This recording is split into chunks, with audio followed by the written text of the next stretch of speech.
What's going on, Wolfpack Nation? Thank you so much again for tuning in. Again, make sure, if you haven't already, please make sure to hit that subscribe button, as it really helps support us in the channel. Please like this video if you enjoyed it. Check out all of our other great NC State content, and also follow us at Tuffy Talk Now on Twitter and Instagram. So we got Michael here and Layden here talking about our top 14, or I guess ranking our ACC football coaches. And because again, just to kind of explain why we're doing this. So basically, a couple of weeks ago, I would actually say a couple of months ago, actually by this point, there was a list put out, or rankings of the top coaches, and a lot of state fans really had a lot of issues because of where Doeren was placed. And so we decided to make our own list and kind of dive into it, especially bringing Michael on. And figured what a better way to bring him on than to let him make the list and you and I kind of react to it together. Yeah. So Michael, just kind of I guess remind everybody where we are. So give us the 14 through 8, and then we'll jump in right there at number 7. Yep. So I have at 14 Jeff Collins, 13 Dino Babers, 12 Scott Satterfield, 11 Justin Fuente, 10 Mike Norvell, 9 David Cutcliffe, 8 Bronco Mendenhall. That's moving on to number 7. I have Let's do it. Pat Narduzzi at Pitt. I think he's had the benefit of having Kenny Pickett there for like 20 years or something, but he's been there a while. Yeah, they've always been they're always a tough competitor. I know when we play them, it's always, last year we had a great game against them. We pulled it out. Again, I don't think anybody's expecting Pitt to be competing every year for ACC titles. But I think they're competitive enough to compete for that Coastal Division, especially with how crazy it can be some years. With, you never know who's going to win. I think he's got a solid program there. I don't see any hot seat there for him at all. So I have him right in the middle of the pack. Well, because I know that when we beat them, that there was a lot of Pitt fans that were really visibly upset because they felt like that was a game that they should have won, right, beating us. And, definitely looking back, I feel like looking at the Pitt program overall, obviously their basketball program, is not as strong, and it definitely hasn't been strong for quite some time. So you're kind of looking at where do they kind of define themselves in terms of what sports do they highlight and saying we are going to focus on these sports, right, or this sport, whatever it may be. And I feel like with football, especially having two huge alumni in Aaron Donald and Larry Fitzgerald, I feel like that just by using those two alone, that you should be able to, build some excitement in the program, build some excitement within the players, within the fan base. And I mean, I definitely don't understand so far why I haven't seen like posters being posted on Twitter or something like that of like Larry and Aaron's name everywhere, or like Larry and Aaron at football games. Because I mean, there's no doubt that, just like with Doeren, I think that's one thing that Doeren's done a great job of, is really connecting with the former players and really making sure that they understand they're more than welcome anytime to come in, share some light with the players. Like, like for example, Russell Wilson, he came back in 2014 for the spring game. He came last year as well, and he did the speech at commencement, which definitely isn't necessarily Doeren, but just saying, like, at the end of the day, those players, especially guys that are successful in the NFL, are huge to make sure that they are staying connected with the program. And so I definitely, that's one thing which I kind of see maybe I would look for somewhere better. But Pat Narduzzi, he pulled off one of the biggest upsets for ACC football in quite some time back in 2017. It was 2017. 2017, beating Clemson at Clemson on that final field goal, and then went on to win the Coastal and compete. And then also, too, I think it was 2019, he also went to the ACC championship game as well, but hasn't won yet either. Yeah. And so I just, it's kind of one of those things. It's like you ask the question, if they do fire Pat Narduzzi, who are they going to find better? Yeah. And unless you have somebody clearly that you are very confident that it is worth letting him go, I feel like you can't do it. He's such a solid coach. But I just don't really know if you're going to see him take the next step unless he does it this year. Again, he's got a great quarterback in Kenny Pickett. So, I mean, I think for him, this is a big year for him. But I definitely just, again, I feel like, and again, I don't know all Pitt fans. I don't know even really many, but I would just assume more likely, just like for us, that they don't want to be in this consolation phase where they're just, or consolidating phase where they're just kind of sticking in that, bowl eligible Yeah, area, and that's it. There has to be the next step, because especially with Miami and Carolina, where they're going, you need to stay with them, or you're going to get left behind. Simple as that. yeah. So I know we that's kind of my thought. I know we talked about it the last episode, but that teams that really want to compete, they have to invest in their program, their facilities and stuff. And Pitt, I mean, their home Mm-hmm. stadium is Heinz Field, where the Steelers play. Right. It's tough to say that Pitt wants to be a contender every single year for ACC championships when they don't even have their own stadium. I know it doesn't really make sense because you have that stadium right there. It's their campus is in downtown Pitt, but at the same time, you got to, like we said before, you have to invest in your program. Yeah. Well, one thing which I'll kind of throw back at you though is, look at Miami. They share Yeah, Hard Rock with the Miami Dolphins. So, but what I would kind of say though, in this side of that is, again, I find it hard to believe that they couldn't use the fact that they do share their facility with the Pittsburgh Steelers to as a maybe positive. either, get some Steeler personnel, or whoever may be, Mike Thomason, whoever, to kind of come in and shed some light. And just, again, I feel like that.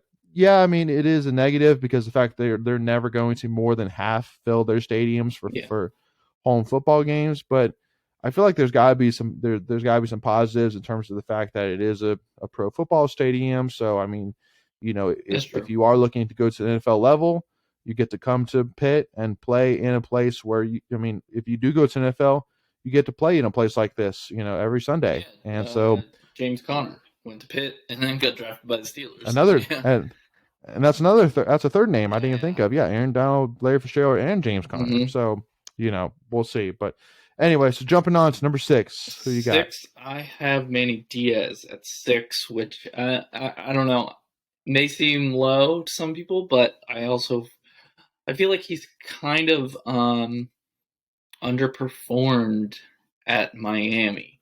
Um, they've been better. They've been better Mm-hmm. recently, but Mm-hmm. at the same time, he is getting some good recruits in there, and obviously Derek King. And it kind of just seems like they're not taking that next step where Miami should be, in control of the Coastal Division every year. And it just doesn't seem like they're there yet. Um, Mm-hmm. I don't know. I don't know how long that lasts. I think he very well could. I think he's trending upwards as well, but still kind of stagnant. So I do have him Mm-hmm. in the top half, but there's definitely I would be a little bit concerned if I was a Miami fan. Well, I think definitely this year is a big year Yeah. for Miami because there's no doubt the Coastal is as wide open as it maybe ever has been. Hmm. Even the two top dogs in Miami and UNC everybody expected between one of them is going to take off.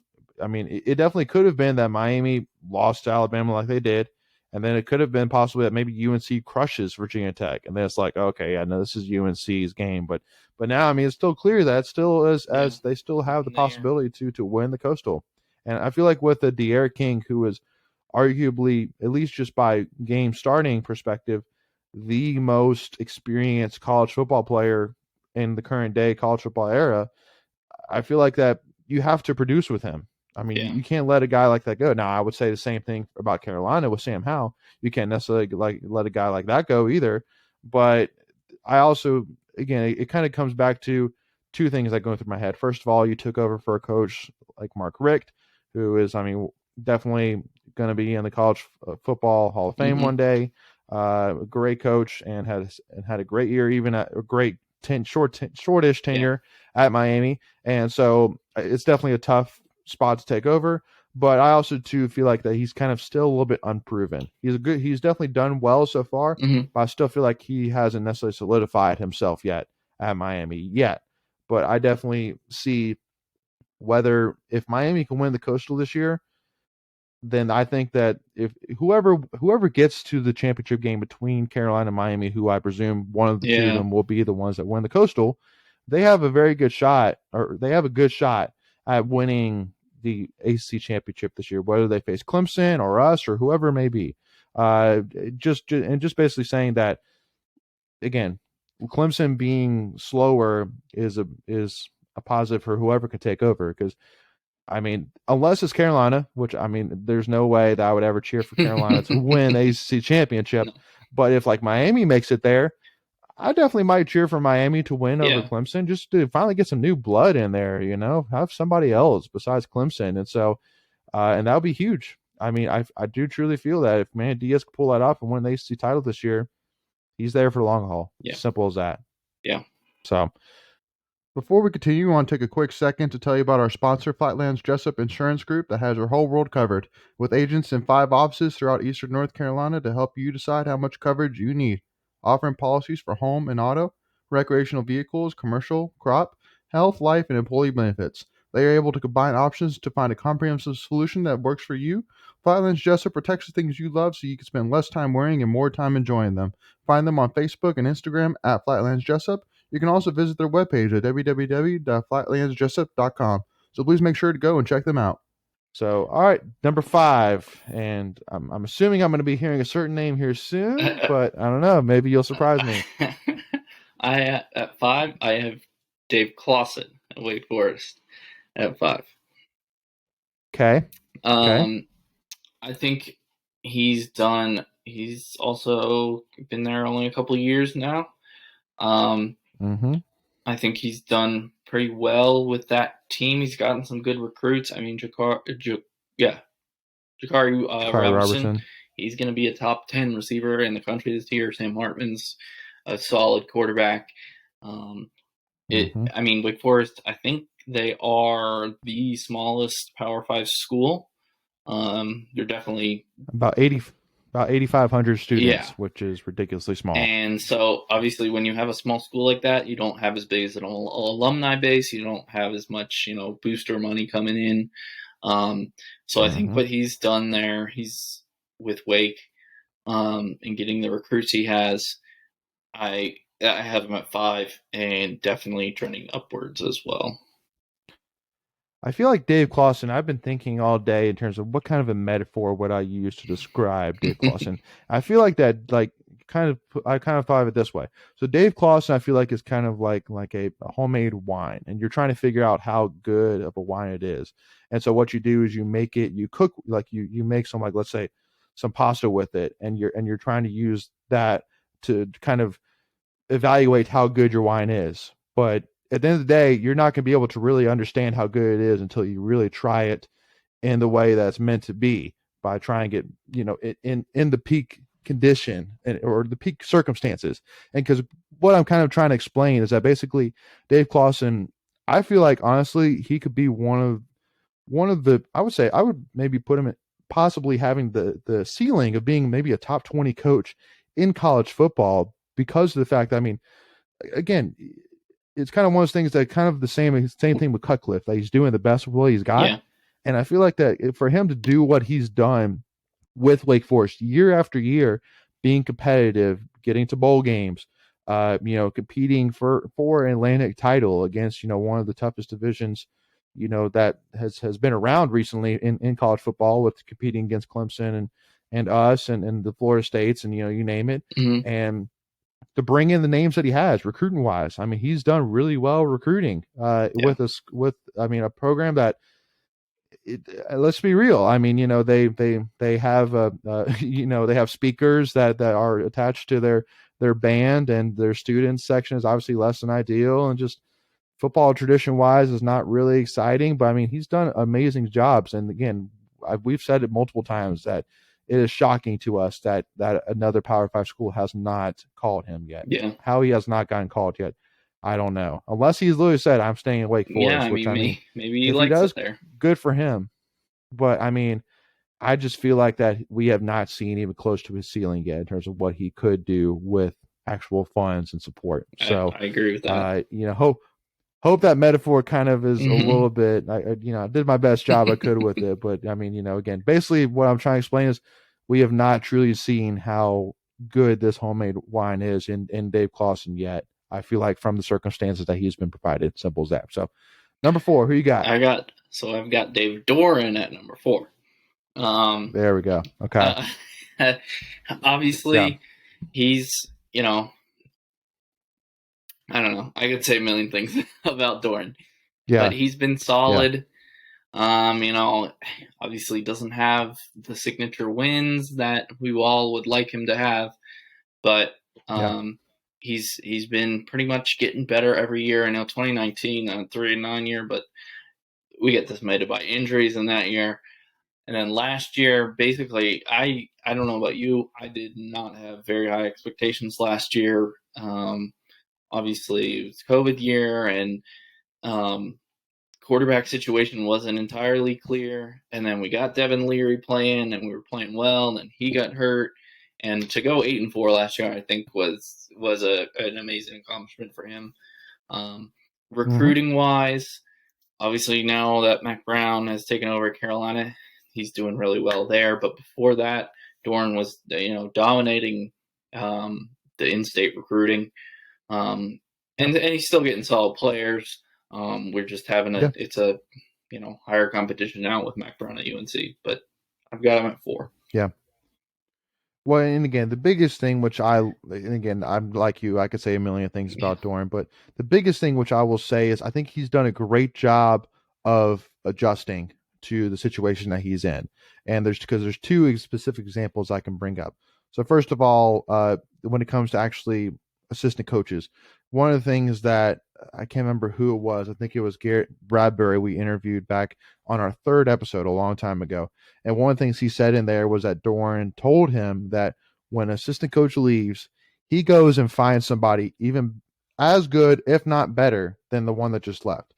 And I mean, I feel like especially when you look at the coach they first hired when he came to state in terms of that ones that have left for other jobs, such as a Ryan Nielsen, a Des Kitchings, and Eddie Faulkner. Those are great Mm-hmm. coaches. I mean, I would say arguably those are some of the best. If you put each of those in terms of the best blank coaches in college football, they're up there. I mean, for Um, sure. And so, but I mean, to replace, bring in a guy like Charlie Wiles oh and yeah. be able to recruit him to come and coach at NC State with his reputation, with his experience. I mean, that was a huge win for sure. And then, I mean, to replace George McDonald with a guy like Joker Phillips, who also has a great reputation as well. Huge props to that as well. So, I mean, I feel like that just from the hiring side has done an amazing job of getting an even better if and then improving in coaching staff each and every year. Michael, do you have something to add to that? I was gonna say another coach, Matt Canada, that Yeah, I mean, he's been talked about for NFL head coaching jobs now recently. yeah, So right. Yeah, he's had that's some right. And so I mean, great assistant coaches. to go from Matt Canada to Eli Drinkwitz, who I mean is a great offensive coordinator, to now Tim Beck, who I Yeah. mean has one of the best Power Five resumes of any offensive coordinator. Huge for sure. So I'll just leave it at that in terms of a big thing because I mean, again, there's no doubt that in terms of consistency, in terms of recruiting, in terms of getting his guys, in terms of understanding what state fans are looking for, that he is the guy. So if it were up to me, I would say he's our coach for the long term tenure, in Yeah. my opinion, right now. I mean, I feel like I love every single thing about him so far. So, all right, so jump right to number 3. 3, I've got Mac Brown at number 3 at UNC. Okay. Obviously, he came in, pretty much made an immediate impact there. At Mm-hmm. Carolina, they were not doing well under Fedora. He came in and pretty much turned them right around. Luckily, he had Sam Howell, who was an amazing quarterback from his freshman year. That helped things. And then last year, Mm-hmm. their offense last year was crazy good. Um, Yep. he's just, I, you know, I hate to say it, but he's a really really good coach. Like Sure. from building a program wise, recruiting wise. I mean, I think in-game coaching is not his strongest suit, as we saw in that Friday night game against Virginia Tech. They could have easily won Mm-hmm. that game. Virginia Tech was handing it to them, and they just couldn't really pull it off. Yeah. But yeah, overall, yeah, Yeah. he's doing a very, very good job at Carolina. Yeah, I don't have too much really to add in terms of with Mac Brown. Besides, I mean, obviously he's been coaching for a long Yeah. time. He did really well at UNC the first time. Then obviously did a great job with Texas, but winning a national championship with Vince Young, and then like bringing on like Colt McCoy, and really giving Texas its brightest years. And definitely, you've seen Texas without him, up until this point, and it's definitely taken a huge step back, which I think kind of speaks to how good Mac Brown is, and even too for him to come in and do what he's done so far, even with Carolina, which I think a lot of that is him basically falling backwards into an exemplary quarterback in Yeah. Sam Howell. To get him to flip from Florida State to Carolina, was a feat among itself. So, yeah, definitely agree that he's number 3. Who you got number 2? Number 2, I have Jeff Hafley at Boston College. I mean, I was thinking, it was funny. I was thinking through the names. I was like, who's oh left? my gosh, he's got Jeff I know. Hafley. Oh my gosh. All right. I know. I like. Again, Boston College is a small private school. I have him there more of because I think he's exceeded way beyond expectations. He's got them. They're going to be competitive this year in the Atlantic Division. Mm-hmm. He's got a great quarterback in Jerkovic. I think he's everything I've read and heard about him is that the players love playing for him. Mm-hmm. And yeah, so I have him at 2 just because I think he's way exceeded expectations. Yeah. I mean, Boston College has really all of a sudden gone from bottom feeder of the Atlantic Division of basically riding off of a top tier running back to being a great team Mm-hmm. overall. I mean, to compete like they did against Clemson at Clemson last year in his first year, just bringing in talent like Vil Dracovic, his first year. And really just, definitely look like everybody in the ACC looks at Boston College now. It doesn't look at them as, like again, those bottom feeders in Right. the Atlantic Division. I mean, now they're contenders. They are Mm-hmm. true contenders, and I definitely don't see them losing a step. Now, the one thing which I am curious about with him is I wouldn't be surprised if somebody called him here in the next year or two to Yeah. take a bigger job. Again, unfortunately for Boston College, I just don't see them really investing, to keep him around. They might, because again, there's no doubt he would be worth it. I feel like from just the first year that we've seen him so far, but that's the only thing I worry about him with. But definitely hats off to Boston College for getting a guy like him. Yeah. And then, I agree. I don't think he's going to be there long, unfortunately, for Boston College. No. And then, no surprise whatsoever, at number 1, you got Dabo Swinney. Yeah, it's hard to argue with 2 national titles. Yeah. Pretty much, it's Clemson, Alabama, I figured I'd Ohio say State. it for you. Yeah, it's Clemson, Alabama, Ohio State. At least in the last 5 or 6 years, they're always going to be top 3 in the playoff, competing for the national title every year. And I don't think that's a surprise to anyone.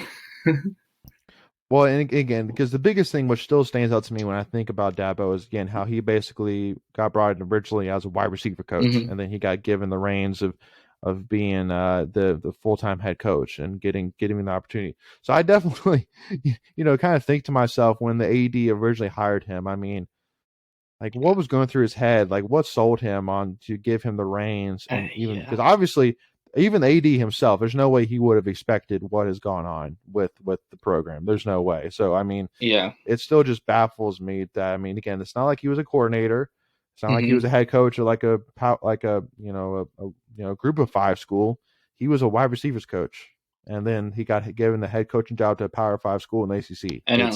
It's not even like it was an alumni, like they're Clemson's like from their own coaching tree or something. Well, I guess it was the coaching tree, but like alumni of the school that they were going to keep it in house. Yeah. One thing I do wonder, is obviously Nick Saban just signed an extension through like 2028. I don't see him coaching beyond that because he's already 70. Does Alabama? Well, I know they will go after Dabo. Do you think Dabo leaves Clemson to go to Alabama? No way. No. No way. No way. No way. I think that he will go down as a legend in Clemson football. And because again, it's kind of like for example, like when Pat Popolizio, I know we're kind of switching to wrestling a little bit, but Pat Popolizio for wrestling. Right. One of the questions that kind of first came about when they started to really take off is, Pat, like, are you going to leave us? Like, make sure to stick around. And he said, like, we are the powerhouse. Like, like I'm not going to leave for somebody else because we are a powerhouse. And so same thing is I feel like with Dabo is that, I mean, he has everything in Clemson. Why would he leave? I mean, they would literally give him a blank check and say, sign how much you need, and they'll pay it. Guaranteed. Yeah. So he's not going to get any more money. He's got as much following. He's got as much fan base. Honestly, I would say that life is good for him. Like, why would he leave that? I mean, I don't. I feel like you're basically taking one piece of cheesecake for another piece of the same cheesecake from the same pie. Yeah. It's the same thing. It's a power school, power program that has all the money in the world and will pay him whatever he wants. So I don't see it. I think that would be a bold statement for not much of a better job. Yeah. Honestly. Yeah. The only thing is that he is, he did go to Alabama. That is his alumni. So I think it depends. Obviously, that's way years away. I think it will also depend on how Alabama is between now and the end of Nick Saban's career, and how Clemson does between now and 2028 or whenever Saban decides to retire. Well, and the last thing though, which I'll kind of add though off of is, I would say that Dabo, if he stays at Clemson, he leaves Clemson, then he can say that what Clemson football is when he retires, is what he built. Exactly. If he goes to Alabama, he's building off of something that Saban already built. Fair. So it's like it's your legacy. Mm-hmm. Leave it at that. So thank you all so much again for tuning in. Please make sure, again, if you haven't already, please make sure to hit that subscribe button. Please make sure to like this video and also to check out all of our great in-state content. Follow us at Tuffy Talk Now on Twitter and Instagram. As always, go Pack.